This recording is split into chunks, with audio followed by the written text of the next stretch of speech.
because, of course, it's legitimate. But not everyone in Brazil is convinced of that. In fact, millions of people think the election was rigged, and they now have a criminal as president. So there are protests underway across the country.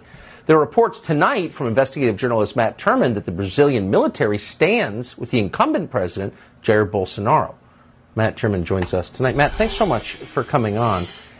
I know it's a complicated situation, but you follow this as closely as any English speaker. How would you summarize it?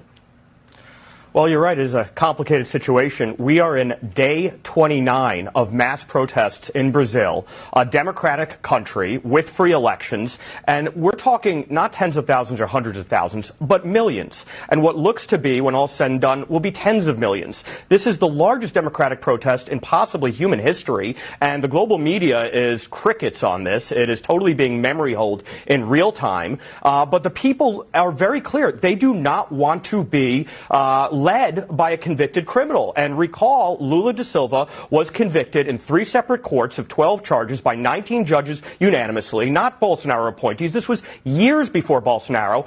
And his judicial appointees in the Supreme Court had freed him in the last 2 years just so he could run in this race. And they annulled and vacated his multiple sentences, 12-year sentence, 580 days he served. They let him out to run. And Brazil has a law in the books that says no convicted felon can be an elected office. And they vacated that. They absolutely put him on the chessboard so that they could attempt to control the outcome. And now the people en masse are crying foul. Even in the districts where he supposedly has a stronghold, say the Amazon with indigenous peoples, they're marching on Brasilia. Every city in the country is filled with protesters. And now the question is, what is to be done when you have a judiciary that is not comprised of judges in the classical sense, impartial, nonpartisan judges, but political appointees and partisans who are working to skew an electoral outcome. And so the military has a special role in the Brazilian Constitution, Article 142, that says they are the ones to adjudicate separation of power disputes.